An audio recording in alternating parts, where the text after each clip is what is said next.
Hello and welcome to the Los Angeles Tribune. Since 1886, our name has been a part of the world of journalism.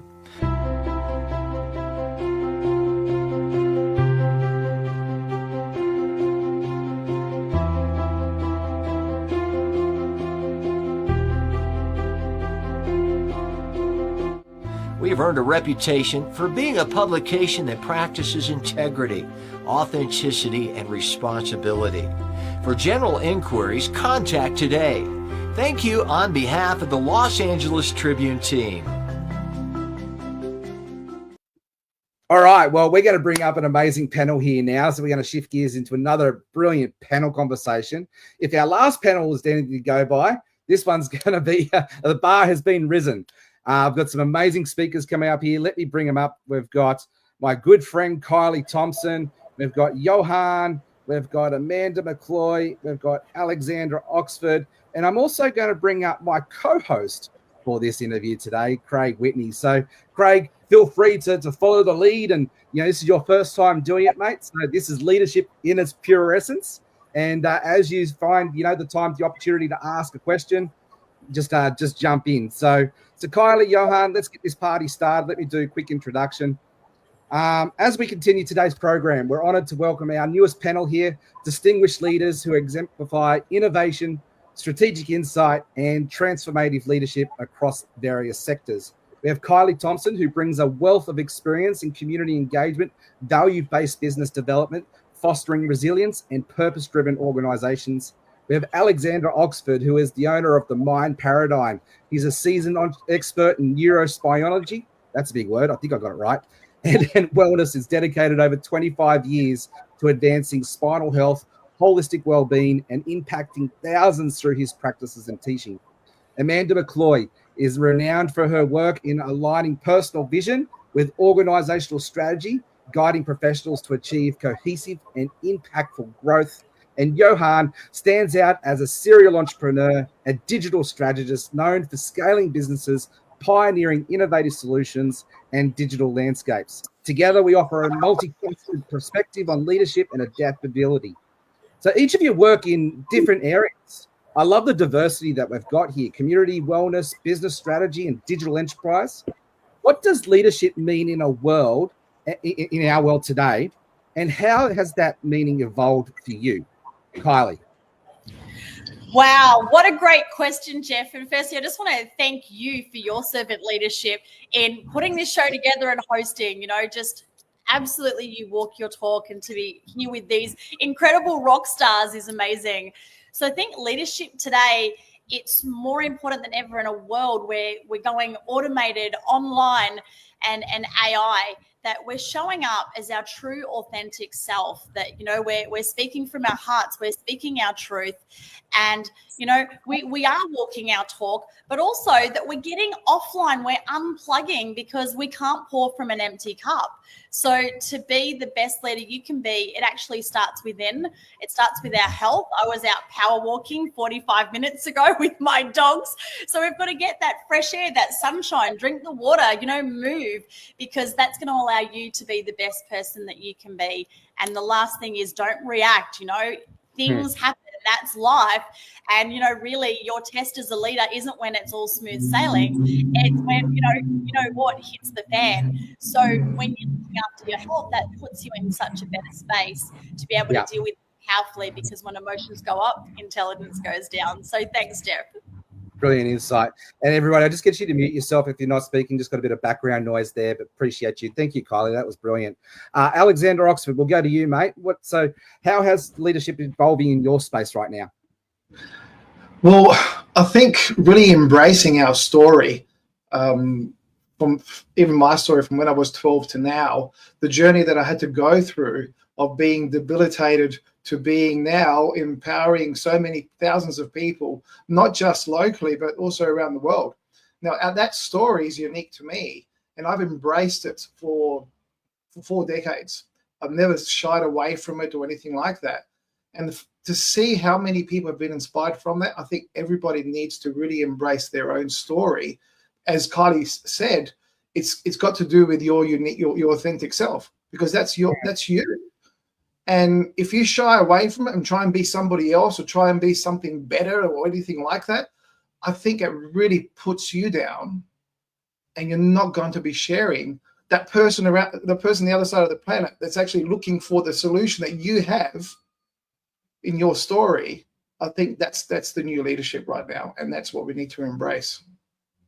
Yeah, totally agree with that. Johan, I'd love to hear your insights, mate. Yeah, for sure. So leadership in this day and age, I think it's one of the easiest things to achieve because we are so interconnected. And if you have a vision and if you speak about that vision, people rally to it. And all the platforms actually find those people and point them to you because we've all been categorized, right? And so they go, like Aaron was sharing before, Myron Golden. He's saying, hey, I really like this type of content. He showed him Myron Golden, and now all of Aaron's attention is diverted there. So guys, articulate your vision and people will come. Get it out there, broadcast. Get it out there, just broadcast it. Amanda, I'd love to hear your insights on this conversation. Okay. This is a heavy question. It's such a huge question, 2025 with leadership. I think, we've just labeled it to be such a big thing. But for me, especially as I became a mum and in the business space, leadership changed so much. I thought just being the best of the best was leadership. But really, in the last couple of years, leadership is taking a few steps and putting your hand back. There's so much unkindness that I've seen, like, especially in the last 12 to 24 months in the online space and offline, that I really think that we forgot what leadership was, where it doesn't mean you need to be a million steps ahead, but a couple of steps and putting your hand back to help others is such a huge, huge thing that we can create such a massive impact. And lots of little people doing lots of little things creates leadership in itself. Yeah, no, I think when you position yourself as a guide rather than as a rock star, that helps you to, humble yourself a little bit, get your ego out of the way and become the leader that you need to be. Craig, over to you, mate. The next question is yours. I'd love to hear what you love to unpack with this amazing panel. So we've kind of worked out what leadership is. What are the myths that we need to dismantle now, given that this is Leadership 2025 and we've got some excellent talent here? And I thought that would be a perfect question with this lineup. What myths? I'll throw it over to you, Alex. First up.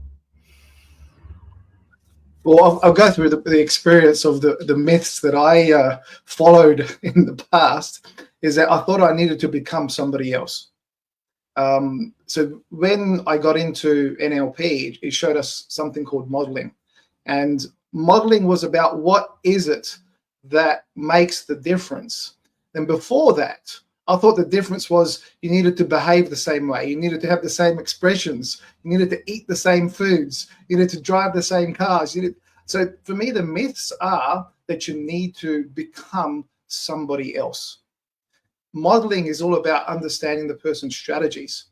And when you start understanding those strategies, they're the differences that make a difference. So for me, the myths are just don't turn yourself into somebody else. Really be yourself. Yeah. So what I'm hearing is know the difference between mirroring and modeling. Mirroring is where we copy, mirror, opposite, and model, we take on habits with our own voice. Is that fair to say? Absolutely. Absolutely. I'll throw that question over to you, Amanda. I'm curious to hear your thoughts. Yeah, I absolutely agree. And again, linking it back to becoming a mum, and especially being in the online space, I started on my journey trying to be somebody else and thinking that I needed to model the leaders in the space, when in fact I was so unique and I was so genuine, and my story and all the things, I was already a leader. I was a leader when I was 7, but during that time, somebody else had set this value or this belief system that I had bought into, that I needed to hit a certain rank or a certain level or a certain achievement to think that I was a leader, when in fact I literally was a leader from the day that I was born. And I think everybody is in their own right. So yeah, Alex, completely agree. Just be you. Fantastic. So what I'm hearing is find a model who you aspire to be like, model them and develop your own self. Beautiful. Absolutely. Going over to you for this coming 2025. Sorry, Craig, you just broke up there, mate. Who are we going to? All right, Kylie, I'll jump in here. So, Kylie, I'd love to hear your answer. Frozen. Awesome. Thanks, guys. I really love the context that we're all going with here is about being authentic. And I think in the past, there was that whole fake it till you make it, look good, do what everyone else is doing. And, what I really empower my coaching clients, I love what Amanda said, is we're all leaders. You don't have to be a certain rank or a certain person. Like every single person on this planet is a leader. And, that's positional. We think of positional leadership, that person out in front telling, well, to me, that's not leadership. A leadership isn't about you. It's about everyone else. It's about who you serve. And, I love what Aaron said in the previous segment about being an invisible leader. And, it's so powerful that, the myth is you don't have to be the one that's loud and proud. It's actually empowering others to shine. And really, as a leader, it's what happens when we're not there that shows, who we really are.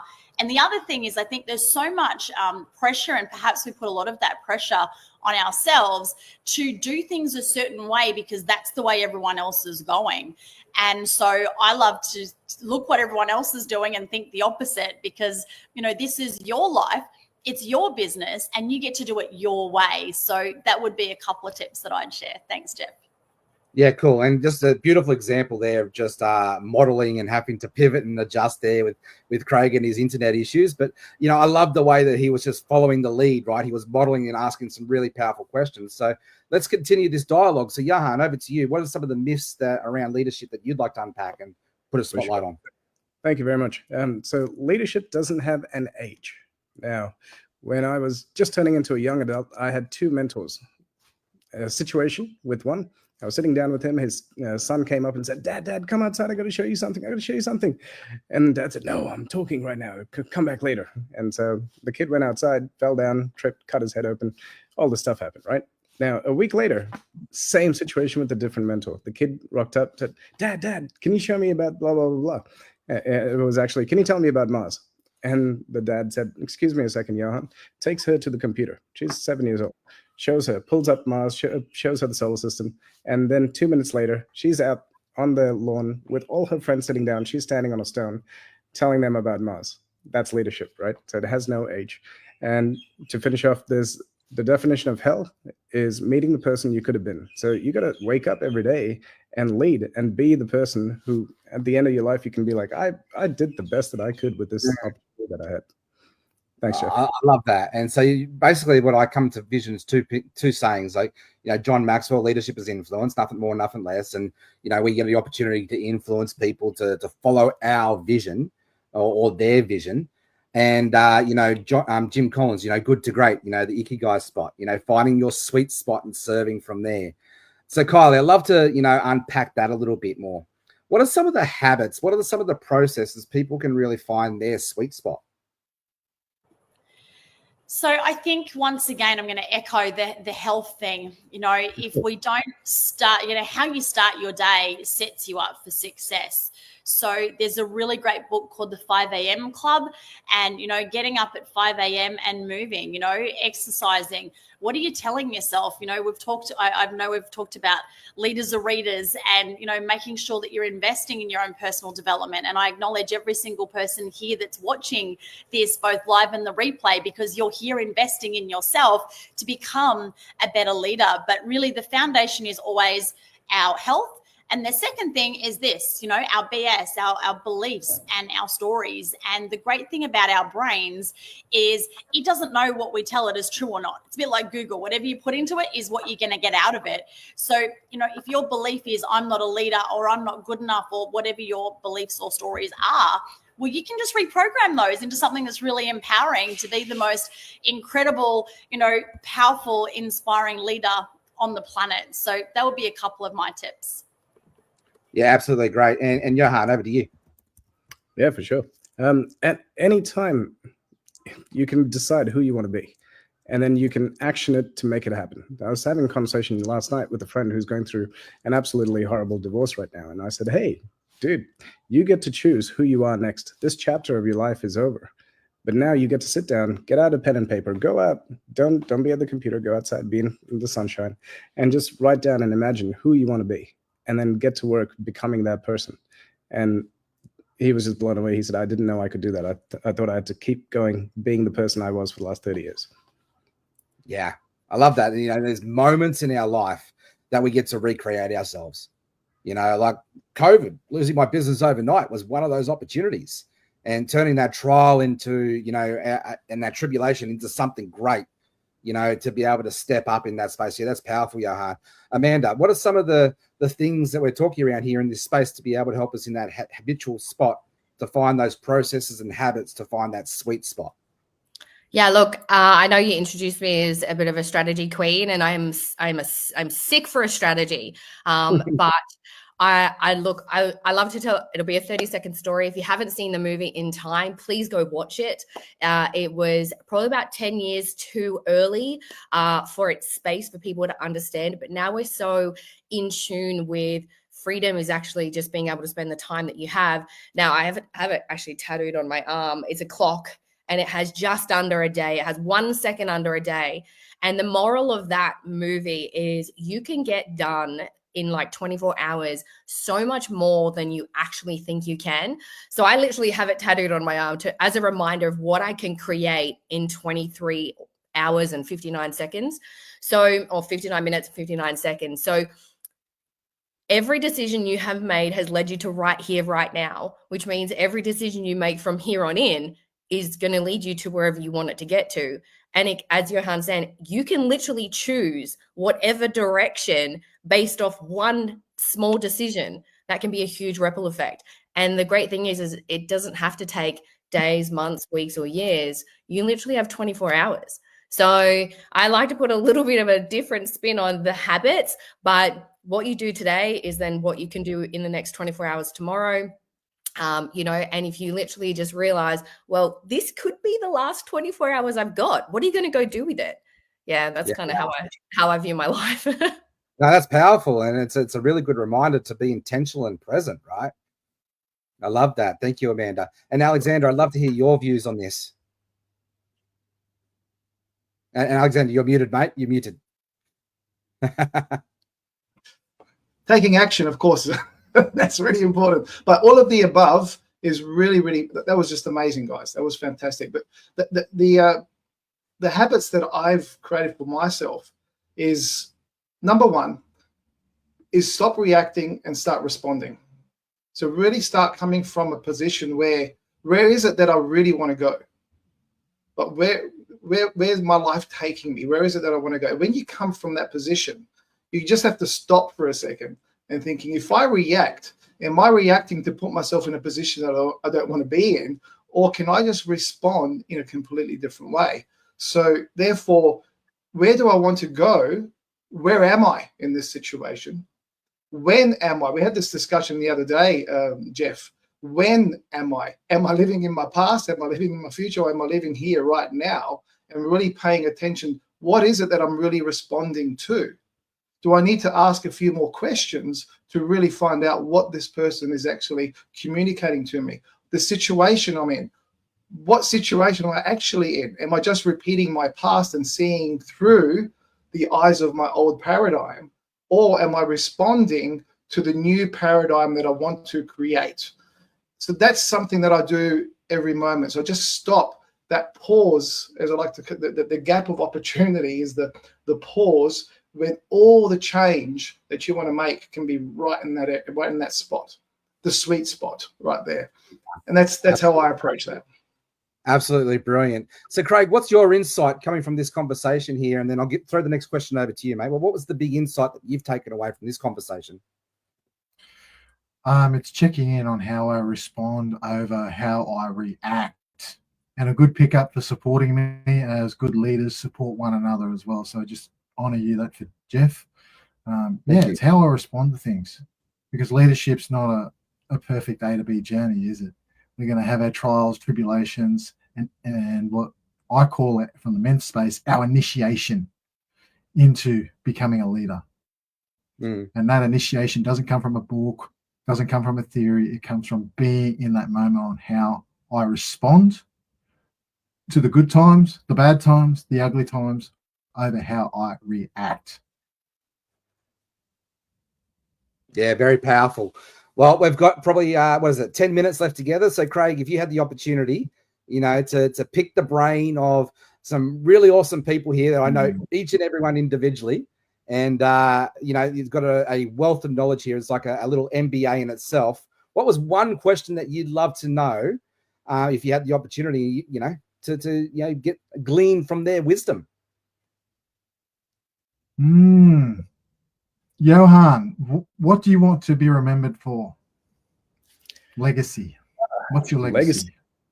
Yeah, great question. I actually had this conversation a couple of months back with my son.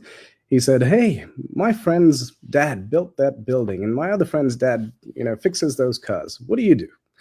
And I said, "Well, I built systems online and technology in these platforms." He's like, "Cool, can I see some?" And I was like, "Yeah, you can, but it's not really going to make sense." So we actually switched it around, and we started building board games with the family, with the kids, taking all of this IP and turning it into knowledge that now, say, God forbid, something happened to me tomorrow, my son literally has a game that he could play with all my knowledge in there of how to build a company to $10 million. So legacy is leaving stuff for my kids. And now this is a fun exercise that we do every week is, hey, what did you learn? What can we turn into a game? And gamifying it. And yeah, that's the legacy that we want to leave. Wow. So it's steps that can be picked up and modeled all the way down the line rather than a pretty picture left on a wall or a building or some sort of, totem left behind. Exactly. Oh, beautiful. Exactly. That's the power. A box that he can pass down to his kids and say, right. Hey, look, grandpa built this. Wow. That's the power of modeling. And what about you, Alex? I'm curious on your legacy. I know you're passionate in the NLP and spinology department and the pain release. What's your legacy? Absolutely. Look, and I say that heart to heart. Sorry, you broke up a little bit there, Craig. Can you say that again? I say that heart to heart because we're men, we're leaders here. We lead with our hearts as men. Yeah. It's interesting question because it changes in different moments of life. But when I first started in my coaching career, and that was back when I was 25, something like that, I wanted to be known as the person that I'm changing people's lives, and wow, right? But as time goes by, different things become more important. For me, it's about being a great dad. It's as simple as that sounds. That have I applied what I've learned, and have I applied the things that I've learned for the world in my home? Because if I haven't applied that in my home, I'm just living in theory. I'm not living in action. I'm not living my life as me. I'm just living as this fake persona. And we talked about this before in regards to being yourself. You can be a fake persona on stage and things like that. When you come home, and I do remember there was a comedy skit. There was a guy just trying to be like a nice soulful musician, and he's doing these beautiful romantic songs, and all of a sudden in the background his wife comes in. Oh, can you help me with something? And he's shouting at her saying, get out, and he goes back to his romantic song. And it's like, I don't want to be the guy that goes out and teaches the world and shows, look at how amazing I am, and at home I don't apply those things. So for me, the legacy is, am I being the person that I'm preaching at home? Yeah. Beautiful. Who are you behind closed doors, beyond the clap and beyond the recognition, is what I'm hearing. Absolutely beautiful. What about you, Amanda? I'm curious, from a woman's perspective, you bring that feminine energy in. I do bring a little bit of feminine, but I operate a lot from the masculine, probably why I love being around all the blokes and Kylie. So mine is probably a little bit different, definitely due to my upbringing. So quick backstory, my younger brother was killed at 17 and my dad unfortunately committed suicide 18 months later.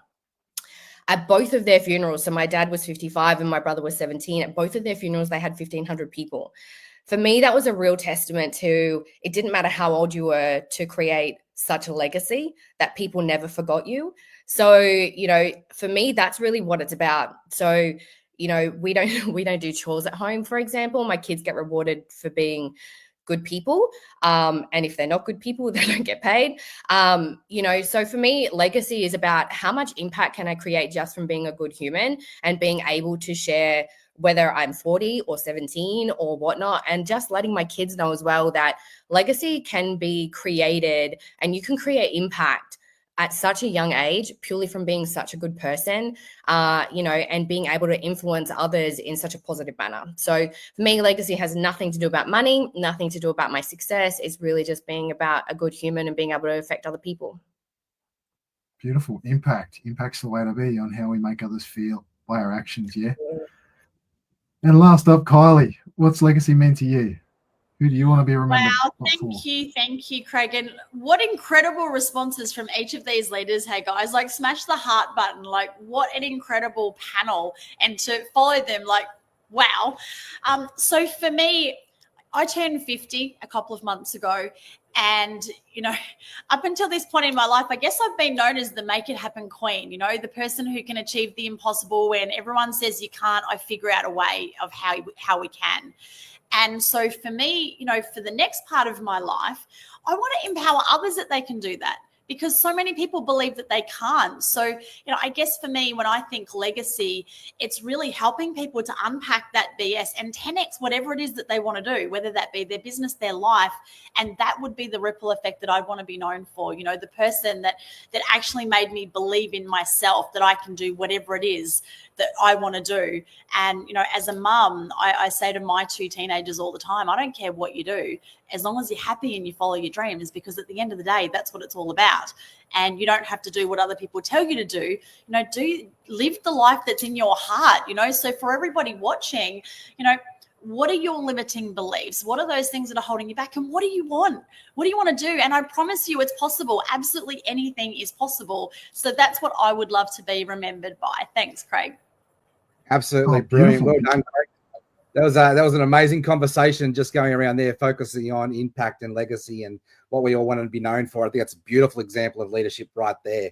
So look, we've got about 4 minutes left. So I'll go to Kylie next, and then we'll go to Johan, Alexander, and Amanda to wrap us up. So close us out with one insight that you would like our audience to really take away. This is your opportunity to shine. Kylie? I think the biggest thing when it comes to leadership today, with everything being so fast and automated, is to actually make time to be still and to come into your heart and to breathe and to go at your pace. Just because the world's chaotic and going at 1,000 miles an hour, you don't have to do that. Really to be a conscious leader and always serving from a place of love and coming from your heart. We don't have to if you're putting things through AI, great, but you still speak your voice, So I think that would be the biggest thing that I would love to leave everybody with today, Jeff. Thanks. Well, thank you for your impact and service today, Kylie. It's been an absolute blessing having you here. Johan? Thanks for having me. Thank you. And Kylie, you're amazing. Jeff, you're amazing. Thanks for organizing this.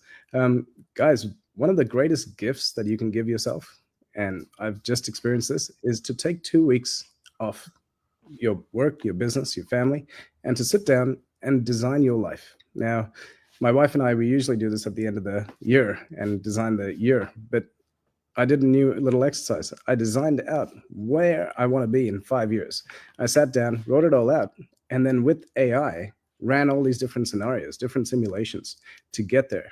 And by the end of the 2 weeks, it literally has this whole 12 chapters planned out, of which that it said, hey, you're at chapter 4, keep going.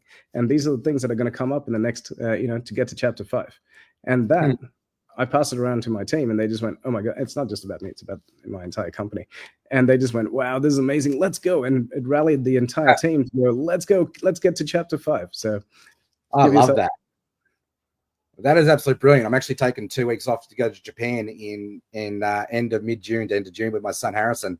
I think I know what I'm doing on the train rides. Alexander, over to you.